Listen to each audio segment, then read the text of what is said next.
Okay. Tonight's talk is the third in a series of 3. So I'd like to do a brief recap of what we've talked about for the past 2 nights. And basically the main points we've been making are that the Buddha did not take a position on whether there is or is not a self. It's usually point number 1 in any course on Buddhism. The Buddha said there is no self, but the Buddha never said that. The one time when he was asked point blank, is there a self, is there no self, he refused to answer. Instead, he preached the process of making a sense of I or making a sense of mine as forms of karma. And thus he treats them as he does all sorts of karma, those that are unskillful, those that are skillful in a worldly sense, and those that are skillful in putting an end to karma, including the need to make an I and make a sense of mine. It's part of the Buddha's general strategy that he uses fabricated conditions to put an end to fabrications. So the question is not, is there a self or what am I? The question is, what is skillful? And when I do it, either selfing or not selfing, that will lead to my long-term welfare and happiness. Now notice, this is a reverse of how we usually regard these questions of karma and self, or karma and not self are related. Usually we take the issue of not self as being the context, and then assuming that there is no self, then the question is, well, who does the karma, who receives the results? But the Buddha actually looked at it the other way around. Assuming that we do make actions, that we do create a sense of self, then the question is, when is it skillful to hold to a sense or perception of self? What senses of self are skillful at what times? And when is it skillful to use a perception of not self? Last night we talked about when it's skillful to hold the perception of self, and tonight we'll talk about when it's skillful to use the perception of not self so that it leads to long-term welfare and happiness. One of the ironies of all this is that the perception of not self gets classed as a healthy ego function. Remember, we talked about ego functions as something you do for the sake of happiness, and now you're going to let go of yourself for the sake of happiness, right? The Buddha himself made this point. He once talked to the monks. He said, look at the twigs and branches here in this monastery. Now, if someone came and burned all the twigs and branches in the monastery, would you say that someone is burning me or burning what belongs to me? And the monks would say, no, because we're not twigs, we're not branches, and they don't belong to us. In the same way, the Buddha said, whatever isn't yours, let go of it. That will be to your long-term welfare and happiness. So again, the whole purpose of this teaching is to bring about long-term welfare and happiness. If we think of the not-self teaching as a no-self teaching, it seems bizarre and perverse. But when you think about not-self as a perception that you apply to areas of your experience, you realize you've been doing it for a long time, ever since you were a little kid and learned that your brother's truck was not your truck. You realize that there's some things that were under your control and some things that were not under your control. The things that were not under control are not yours, and that it's futile to try to control them. Okay. The general problem here is that we can learn this boundary between self and not self only through trial and error, and it turns out to be that it's a boundary that moves. Some things are under our control at some times and not at others. And then we run into the problem that some things seem to be to some extent under our control, but not totally. Or things that you would like to have under your control and have been under your control in the past, but no longer are. As in a relationship that has died. Okay. This process can be made easier, one, by talking with people who help you realize that the limits of control are normal for everyone. And there's nothing particularly wrong with you. And 2, finding something else to control. And most of us do this by, say, replacing one relationship with another, which is a long, ongoing process in desperation and frustration. Although the Buddha also says there are other areas that we can look to in ourselves that we can actually have more control over, and that are actually more productive of suffering, and others that are more productive of happiness. Okay. And so our problem is generally that we look to the wrong people and try controlling things that lead to more suffering. The Buddha's strategy is to take this issue of defining self and defining not self and use it in a more skillful way, understanding what actually does and does not lie under control. So someone once said his teachings on suffering are a gift. In other words, that it's normal to be frustrated by the lack of control. And you don't overcome that lack of control by just saying, well, I'm going to have a cosmic self and just tell myself everything is me or mine, because it doesn't work. He says, actually, it's more useful to look what really does lie under your control and what doesn't, and to work on developing the things that are under your control and to drop the things that are not.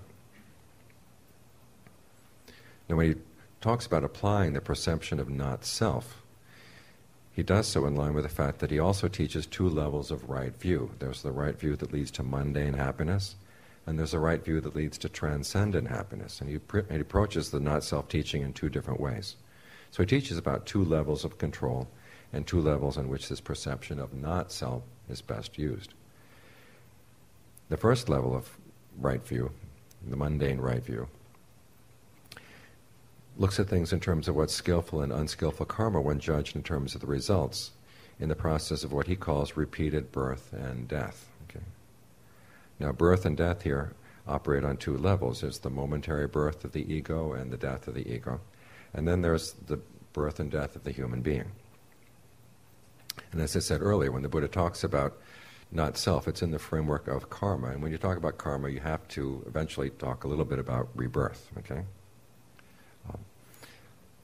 And so to begin with, it's understand that when the Buddha was teaching rebirth, he wasn't just repeating cultural assumptions of his day. It turns out that rebirth was a hot topic. There are a lot of people saying, this is a fool's teaching. You don't see anybody being reborn. There's a passage in the canon where this king says, I have some good friends who I know were gamblers and drinkers and everything. And I told them, okay, after you die, if there really is rebirth, you really are reborn in hell, come back and tell me, okay? And he says, nobody's ever come back to tell.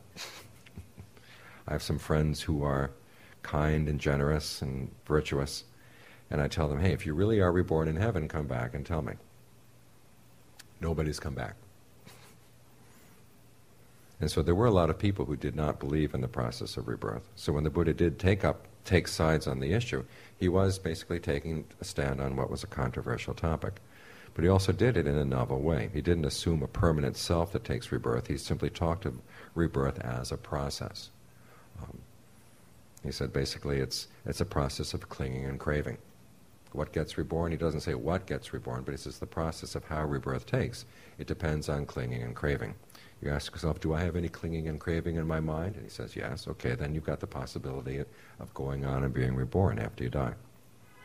You might think of an analogy. This is not one of his, but one that I found useful. Suppose you dream a series of dreams at night, one dream followed by another. You never really ask about what goes from the first dream into the second dream, or from the second dream into the third. He simply talks about the fact that, okay, one dream is followed by another.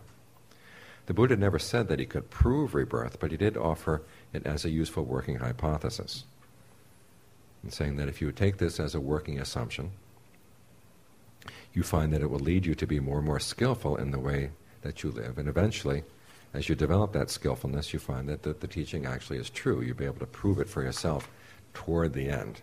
But prior to that, he says, at the very least, even if you don't want to commit yourself to the idea, he has several passages where he's talking like in terms of Pascal's wager. You aren't willing to commit yourself. You say, well, let's assume that I am reborn. And what does that mean in my life? We in the West tend to have trouble with the teaching on rebirth, largely because we want to have the path to the end of suffering and not have to abandon our cultural presuppositions. Okay? So the irony here is we look on others for having cultural presuppositions, and yet we want to hang on to our own. So it's good that we look at this in an honest way. The other problem, of course, is that we don't know how to make skillful use of this teaching. So I'd like to talk about how the Buddha would encourage a skillful way of using the teaching on rebirth. We often think of the idea of repeated birth as an extreme example of selfing. I'm going to survive death, and so I should plan for the place where I'm going to land. Okay? That's self in big letters, okay? But also, the Buddha would use it as an important lesson in not selfing. Because instead of teaching it as a consoling teaching, the Buddha focused on the fact that rebirth is really precarious. You don't really know where you're going, what you're going to be. You may be able to provide for your retirement, you may be able to provide for your old age, but it's really hard to provide for where you're going to land next time around. The Buddha often talk about the process of death and rebirth as sudden forced evacuation. You have no time to pack your bags. And so all you have to take is what you've got on you. And so the question is, what do you have on you? It's the qualities that you develop in the mind. And so for the Buddha says, you want to focus on developing good qualities in the mind, you have to look at these other things that you're holding on to that are causing you to have unskillful qualities in mind. Learn how to let go. The only time when there's any sense of safety in the process of rebirth is after you've reached your first taste of awakening. Okay, then you guarantee that you're not going to be born as anything less than a human being. Prior to that, any old bad karma, maybe from this life or a previous lifetime, can get you at any time. So the prospect of rebirth, when you look at it this way, forces you to take a long, hard look at what really is of genuine value in your lifetime. What will you take with you, and what will you have to leave behind? There's a passage where a young monk named Rattabala is talking to a king. And the king asked him, why on earth did you ordain? Your family was wealthy, your relatives were healthy, you were healthy. Why did you want to be a monk? And Rattabala says, well, I saw these problems in life, that the world is swept away. He says it does not endure, offers no shelter, there's no one in charge. And it's a slave to craving. And so the king basically said, well, what is this that it offers no shelter and there's no one in charge? Because after all, I'm a king, I'm in charge. And Rattabala says, well, one, when you're ill and you're in pain, can you ask the people around you, your servants, can you say to them, okay, could you share out this pain so I don't have to feel so much of it? No, you've got to endure the pain your own. And when you die, can you take everything, all your wealth with you? And the king says no. Okay, you've got to focus on what you can take with you. And so what can you take with you? There's a teaching where the Buddha says, Gammasa Gomhi, which means I'm the owner of my actions. And actions here mean not only your actions concerning other people, but also the qualities and habits that you build into the mind. And this is an area where there's a huge emphasis on the teachings that you develop what he calls 7 treasures, the treasures of conviction, virtue, a sense of shame and compunction, learning, generosity, and discernment. These are things that stick with the mind. Similarly with the perfections of generosity, virtue, endurance, so on down the list. You notice in all these many lists that the Buddha talks about, qualities you take with you, generosity and renunciation are prominent. And the Buddha teaches them as not so much as having to go without, but you trade something of lesser value for something of greater value. In other words, when you're generous, you learn to see that the item you give away is not yours, and that the quality of generosity that is developed in the mind is more worth holding on to. So you begin to see the things that you've been holding on to, maybe you're better off if you look at them as not yourself. Okay. Similarly, when you meditate on goodwill, you learn to see ill will as something you don't want to identify with. Because if you take a lot of ill will with you, you're going to have a lot of problems. In particular, the Buddha talked about developing good qualities by learning how to dissociate yourself from what he called the 8 worldly dharmas. These are gain, material loss, gain of status, loss of status, praise and criticism, pleasure and pain. Now you'll notice these things come in pairs. It's not that you just get. You get and you lose. I mean, if anything, the past couple of years with the stock market have shown us that. And the same with status. I mean, and you think about the way people behave when they gain material wealth, when they gain status, and the really stupid things they do once they have their power. Thinking, okay, I've got power now, I can do what I want. Hey,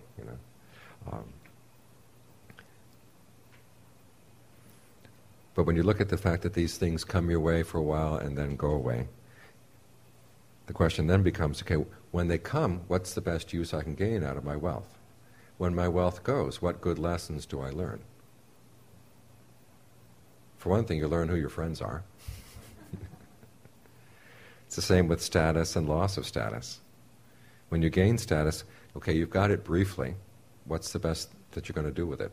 What's the best thing you could do with it? Because you know you're going to lose it at some point. It teaches you to be wiser, realizing this is not really me, it's not really mine. How do I make the best use of it? There's a story where John Lee one time was approached by a man whose friends were teasing him on the teaching of not self. And they're saying, hey, if this body is not yours, why don't you let us hit it? why don't you let us beat it? And he was at a loss for what to say. So he went to see a John Lee, and a John Lee said, okay, it's not mine. I borrowed it. I have to give it back in good condition. Okay?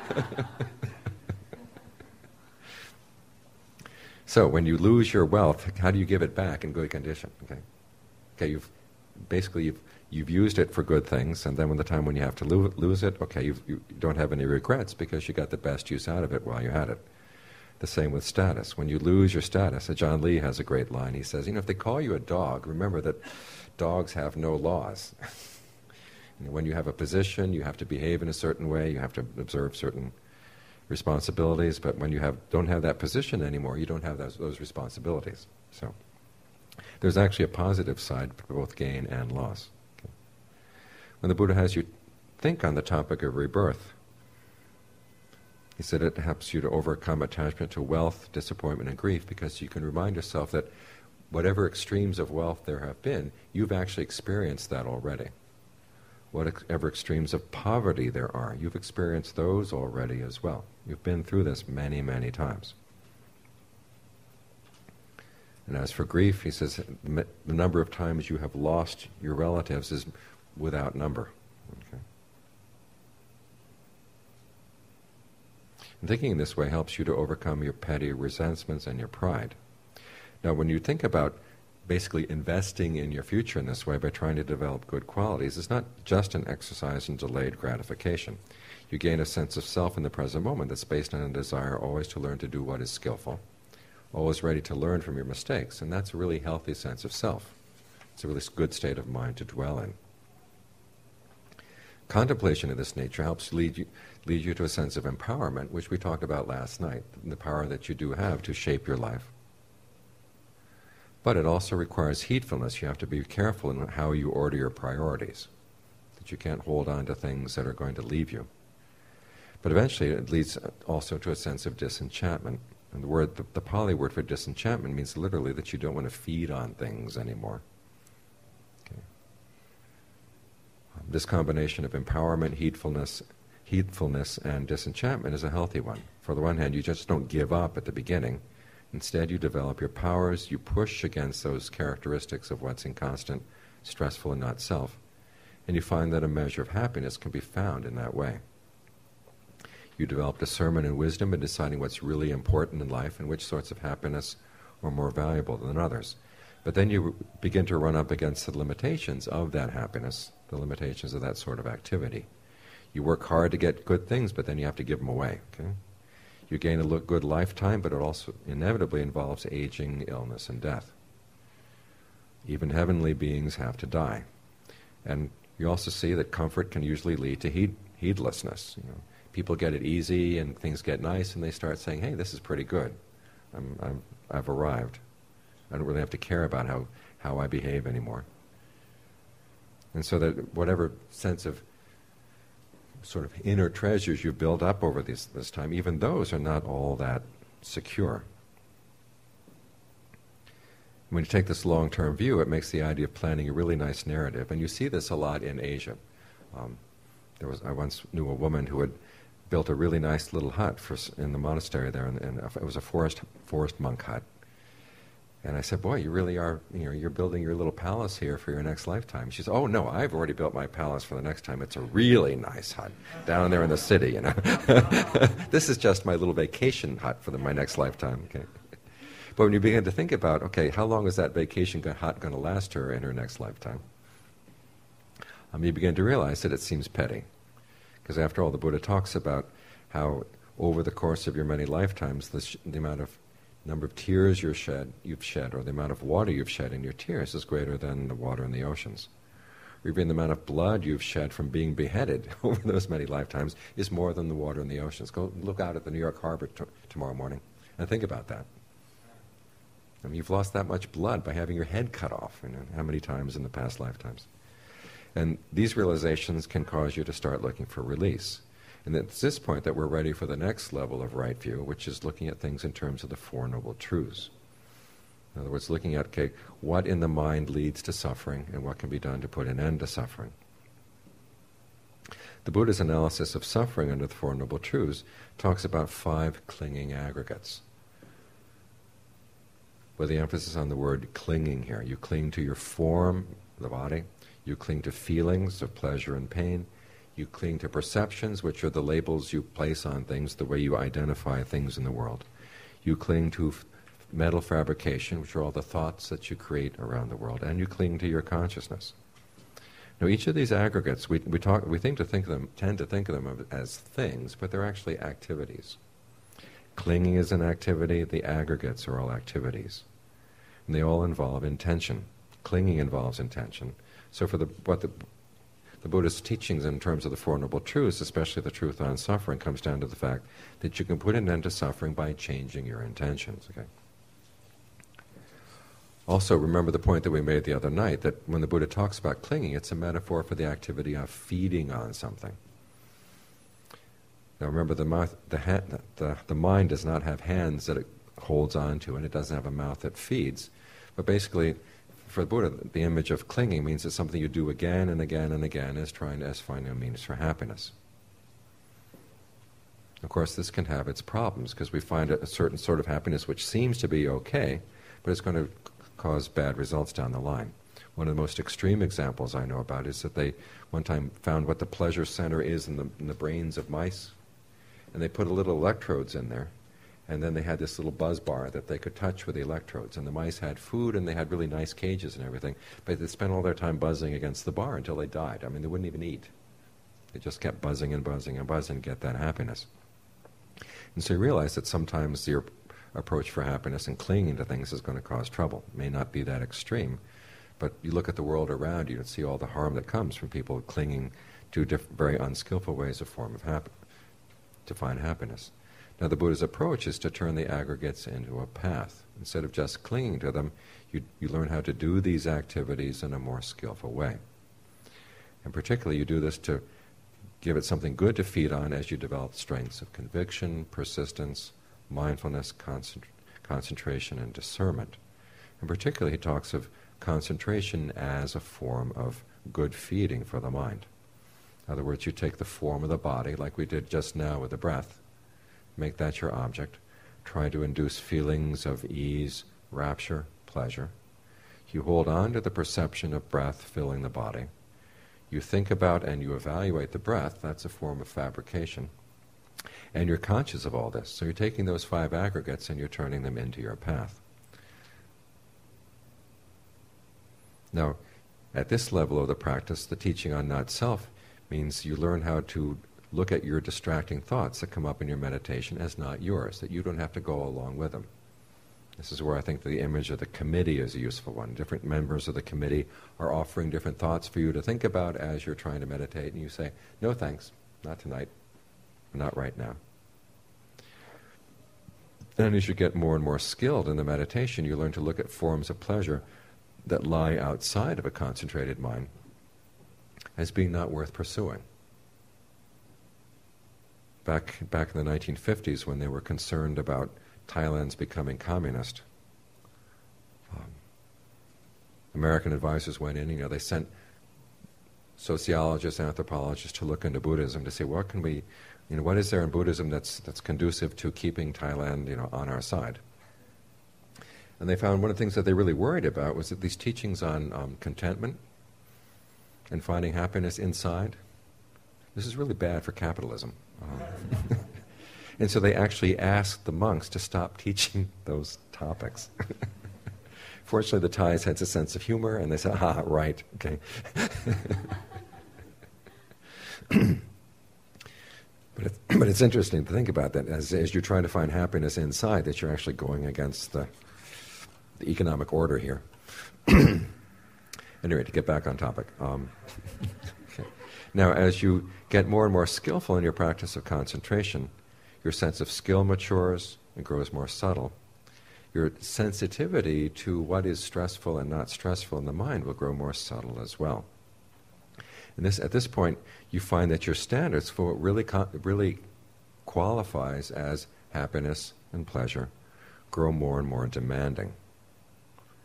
And so you find you learn to disidentify more and more with unskillful things, even unskillful on a very subtle level. Ultimately, you're going to reach the point where you realize the only thing that's standing between me and absolute happiness is this sense of I am doing this, which is central to all the path. Remember that question, what when I do this will lead to my long-term welfare and happiness, which gets you quite far, but then you begin to run into the limits of how far this doing can go, how far the happiness of fabrication can go. You realize that the doing is a fabrication, and that the I that's there as the doer in all this, and your concept of the I as the receiver of the happiness, is a fabrication. It is a form of clinging. It's a form of suffering that ultimately you're going to have to let go. Because you see that even the subtlest sense of self causes stress, even in the concentration. You find that any way that you define yourself, as the Buddha says, when you define yourself, you limit yourself. And that limitation becomes, at that point, the one thing standing between you and true happiness. You also see that any thoughts based on the conceit that I am the thinker or I am the doer of this meditation, they come back to attack you. And they involve you in conflict. Particularly the sense of self that would involve conceit that can get very subtle, and sometimes the Buddha talks about people coming to their practice of concentration with a type of conceit which leads them to compare themselves to others. My jhana is better than your jhana, or my jhana is better than theirs. He says that really gets in the way of seeing a happiness that lies even deeper. Okay. So, what do you do? This is where you start applying the perception of not-self to all things, not just things outside of your meditation, but also to the process of meditation itself. Now, up to this point, the perception of not-self has been a counterpart to your self-perception. In other words, you're learning to identify your sense of self with more skill, and so the not-self is just what lies outside the boundary. But at this point, you begin to see that any kind of selfing is unskillful, and so the not-self perception has to be applied to everything. So the Buddha says that there are 4 stages in doing this as you practice your meditation. First, you have to master concentration. He talks about mastering it in the same way that an archer would master his archery, or her archery. In other words, to learn to shoot arrows far and in fast succession, and to pierce great masses. And that refers to the quickness of your discernment and also to the intensity of your concentration. Okay, once you've really mastered your concentration, i.e. you can enter it when you need to. As I said the other night, if you find yourself lacking in a sense of ease and rapture, you can just give yourself a jhana hit when you need it. So once you've mastered it, then you turn around and look at it. You begin to perceive those aggregates that we talked about in the concentration. The form, feeling, perception, fabrication, and consciousness that you've been working on. You begin to just perceive them, that even they have a very subtle level of inconstancy. It's never quite as stable as you'd like it to be. Now in that inconstancy, there's stress. And the Buddha has a whole list of adjectives. He says, you see these things as inconstant, stressful, a disease, a cancer, an arrow, painful, an affliction, alien, a disintegration, emptiness, not self. You can take your choice as to which perception you find most effective in inducing a sense of disenchantment, which remember is that you no longer want to feed on these things. Once you get a sense of disenchantment, the Buddha says that you incline your mind through the perception to the view of dispassion and cessation as peaceful and exquisite. Now the process of dispassion here is important because we do things because we have a sense of passion for them. We've been doing the practice, developing good qualities of mind, developing concentration because we feel passionate about the happiness that these things are going to give us. But when we turn to see them as not really, at that point, no longer worth the effort, the dispassion here is important. And this is what these perceptions are supposed to do. Remember, when the Buddha has us apply the perception of not self, he's not saying there is no self, but simply that this stuff really does not totally lie under your control. And for that reason you lose taste for it, you lose the passion to keep doing it. And at that point, then he says, then you drop these perceptions and the mind stays right there. Okay, and when the mind stays right there, he says there are 2 results. Either you gain the level of awakening, which is called non-returning, or you gain full awakening, arahantship. Now the difference has to do with how you relate. Once you have this perception of the deathless that follows on dispassion, you can relate to it in two ways. One is that you see it as an object of the mind, in which there still is a very lingering sense of self, a sense of I that hovers around this, that's experiencing this, or that sense of self gets dissolved. And this is why the Buddha has that teaching that all phenomena are not self. Because you may have known there's a teaching that all fabricated things are inconstant, all fabricated things are stressful. And then he turns around and says, all phenomena are not self. Now sometimes people interpret that and say, well, this means that even nirvana is not self. But remember, not self is a perception, and even in nirvana there's not going to be any perceptions. So what he's trying to, where that particular teaching is appropriate is where, and I hope someday you all get to this point, okay, where the only thing standing between you and total awakening is the sense that I am the perceiver of this awakening. Okay. And at that point you have to say, well, even in awakening this doesn't really belong to me anymore. I don't really need this sense of me here, because it's unconditioned. Remember from the very early talks, we talked about how sense of self is a strategy, your sense of not self is a strategy. When you finally reach nirvana, you don't need either strategy. It's there, it's unconditioned, it doesn't require that you do anything at all. And so the teaching, all phenomena are not self, that takes the I out of the conceit that I am. At the same time, the Buddha recommends that you put the mind in a position where you simply see phenomena arising and passing away. Anything that arises and passing away, he says you apply one label to it, simply as stress. You don't think of, and when you're in that perception, the idea of these phenomena existing doesn't occur to you because you see them passing away all the time. The idea of their not existing doesn't occur to you because they keep on arising again and again and again. So you're trying to put the mind in a position where even the idea of existing and not existing just doesn't occur to you. You're just watching stress arising and passing away. And that takes the am out of I am, or the am not out of I am. So basically you're deconstructing the sense of I am, both by attacking the I and attacking the idea of existence and non-existence, simply by looking at things as they rise and pass away.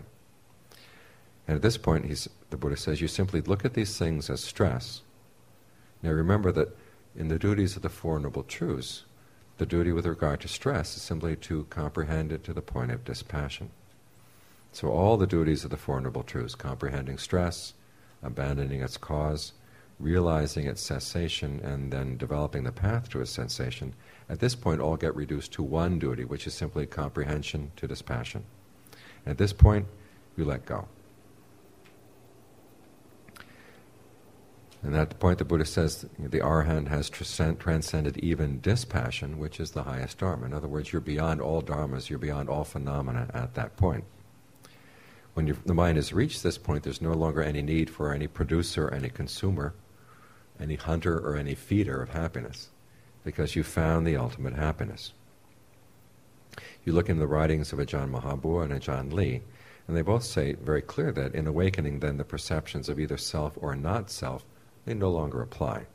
They're both strategies, and the mind at that point has no need for strategies because it's found a true happiness that doesn't rely on activity at all.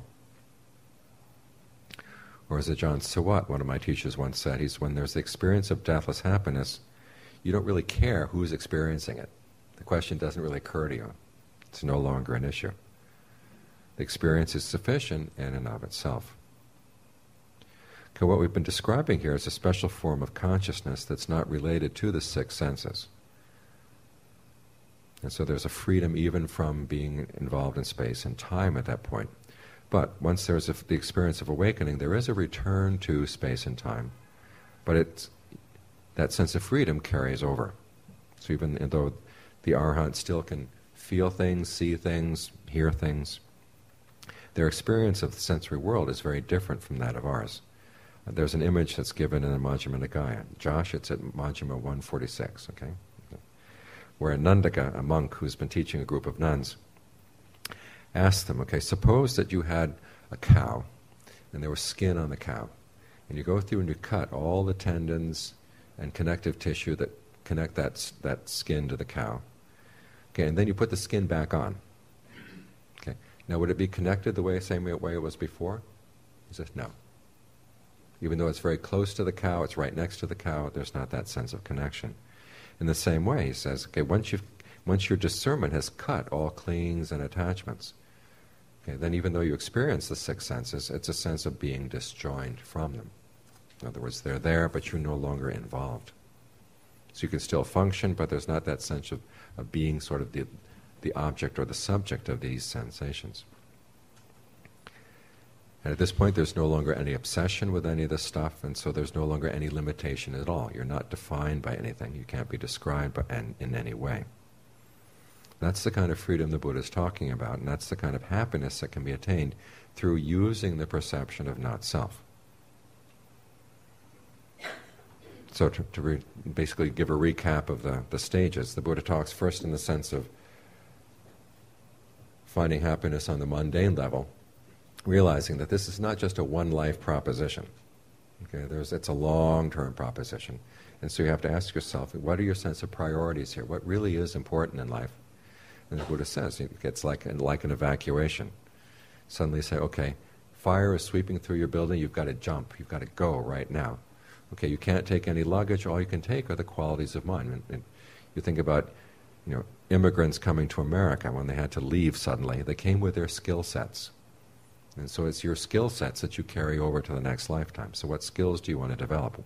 What qualities of mind do you want? And the Buddha recommends that you develop qualities of conviction, virtue, generosity, and discernment. And you learn to see that the things that you tend to hold on to this lifetime, as you hold on to them, they're ultimately going to be torn from your grasp. And at the same time, the state of mind that's been clinging to them, that doesn't leave you. That's a hangover, a holdover. And so it's best... That was an interesting Freudian slip, gosh. So it's good to practice learning how to let go of the things that are really not important, so you can develop that quality of generosity. That quality of generosity is what goes with you. As for right view in the ultimate sense, you want to develop the path so you can learn how to comprehend suffering, and finally get to the point where you've developed the qualities of the path as far as they can take you, and that's when you start applying the perception of not-self to everything, even the path itself, so that when you relinquish any sense of I or mine around anything, you find that you touch the deathless happiness. It doesn't require the strategies of self, doesn't require the strategies of not-self, so you're beyond both. So to review the major points from the last 3 nights, first remember the Buddha was not interested in asking the question of the existence or non-existence or the nature of a self. He wants you simply to view the process of selfing and not selfing as strategies to happiness. And particularly look at the area how you relate to your sense of control. What areas in life do you control? What areas in life do you not control? How do you work out the difference? And how do you learn to deal with the fact that those lines of control and not control are always shifting? What kind of coherent sense of self can you use as a strategy? And the one that I've been recommending all along is the idea of whatever I may be, I want to identify, at least for the purpose of the practice, as the self who is willing to learn from mistakes, the self who always wants to try to do what is skillful. And then the Buddha wants you to teach this, use this quality here of looking at the area of control. You learn how to use it both for developing happiness on the mundane level and happiness of ultimate freedom. So again, the teaching on not self is not a statement that there is no self. Look at it as a perception that you're going to apply in that question of where do I have control, where do I not have control, and where I do have control, how do I make best use of that control for long-term welfare and happiness? So those are the points I wanted to cover tonight.